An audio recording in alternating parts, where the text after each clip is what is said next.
আবু জাহেলের সঙ্গে আমার রসুলের দেখা হলো। আবু জাহেল আমার রসুলকে বলতে লাগলেন, বাতিজা মুহাম্মদ সাল্লাল্লাহু আলাইহি ওয়াসাল্লাম, তুমি যে সেদিন কালিমার দাওয়াত নিয়ে, ইসলামের পয়গাম নিয়ে আমার কাছে এসেছো, আমি কালিমার দাওয়াত গ্রহণ করি নাই, কিন্তু আজকে আমি করব।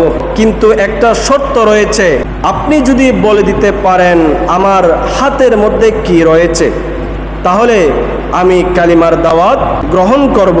এই কথা যখন বললেন, আমার রাসূল ডাক দিয়ে বলেন, চাচা, আপনি সেই দিন আমার সাথে বেঈমানি করেছিলেন, মুনাফিকি করেছিলেন, আপনি কালিমার দাওয়াত গ্রহণ করেন নাই, আবার বলতেছেন আজকে করবেন। আমার রাসূল আজকেও ওই শয়তানের কথা, আবু জাহেলের কথা বিশ্বাস করলেন। আমার রাসূল বললেন, চাচা ঠিক আছে, আমি আপনার কথা মতো হাতের মধ্যে কি আছে এটা আমি বলে দেব। এই কথা যখন বললেন, আমার রাসূল বলেন, চাচা আপনার হাতের মধ্যে কি রয়েছে এটা আমি বলবো, নাকি আপনার হাতে যা আছে ওটাই বলে দিবে? আমি কে? জোরে বলুন সুবহানাল্লাহ। এই কথা বলার সঙ্গে সঙ্গে আবু জাহেল অবাক হয়ে গেলেন, আশ্চর্য হয়ে গেলেন, হতবাক হয়ে গেলেন। আবু জাহেল বলেন, হ্যাঁ ঠিক আছে, ঠিক আছে, আমার হাতে যা রয়েছে ওইটাকে ওটাকে বলতে বলো, আমি কে? এই কথা বলার সঙ্গে সঙ্গে আমার রাসূল ওই হাতের দিকে যখন নজর দিলেন, ওই হাতের মধ্যে একখানা পাথর রয়েছে, পাথর রয়েছে। ওই পাথরের জবান খুলে গেল। ওই পাথর ডাক দিয়ে বলতে লাগলেন, ইনি হচ্ছেন খাতামুন নবীন, শাফিউল মুজনাবিন, নবী মুহাম্মদুর রাসূলুল্লাহ। জোরে বলুন সুবহানাল্লাহ।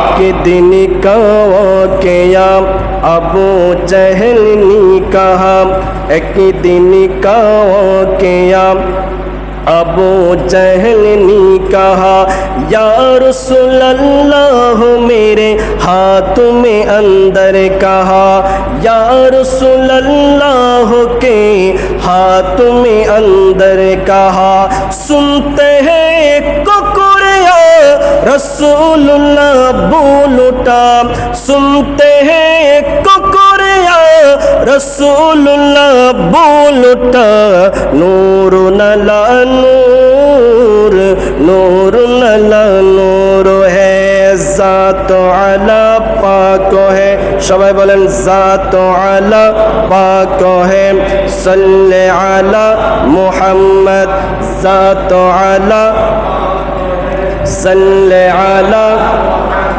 बशर में आया है मगर नूर नला नूर है, नूर नला नूर, नूर नला नूर है।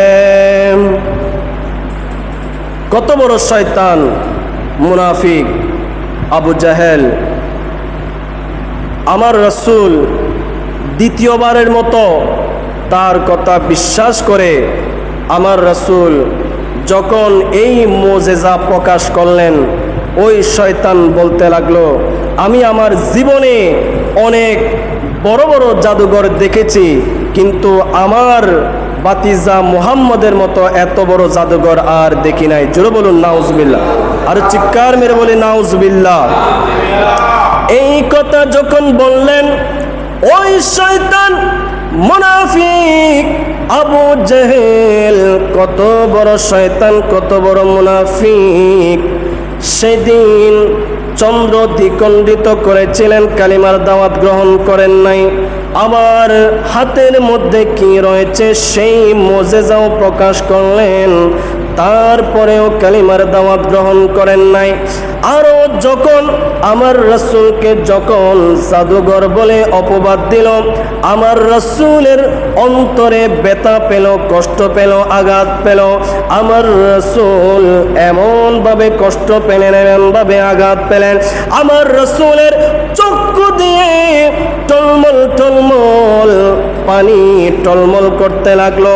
আমার রাসূল ডাক দেয়া বলেন, আমার আল্লাহ ডাক দেয়া বলেন, ও জিবরাইল জিবরাইল জিবরাইল রে, দেরি করো না, দেরি করো না, তুমি তাড়াতাড়ি যাও, আমার বন্ধু নবীর কাছে চলে যাও।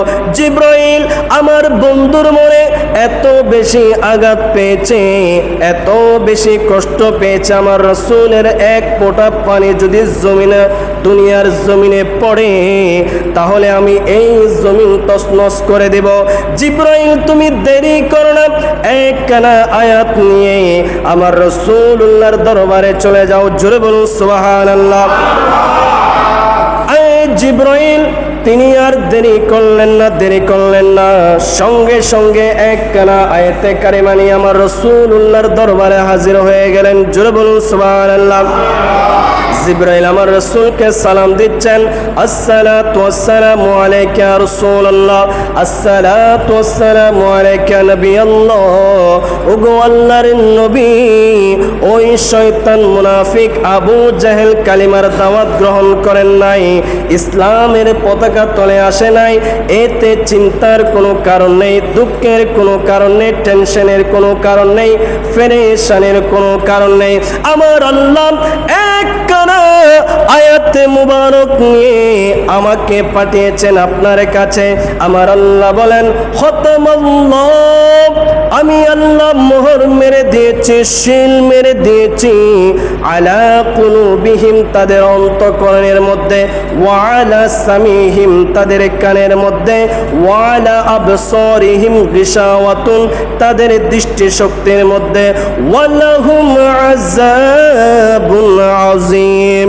শুধু তাই নয়, তাই নয়, ওই সমস্ত মুনাফিক বেঈমানদের জন্য আমি কিয়ামতের কঠিনতম দিবসে কঠিনতম শাস্তি ভোগ করে রেখেছি।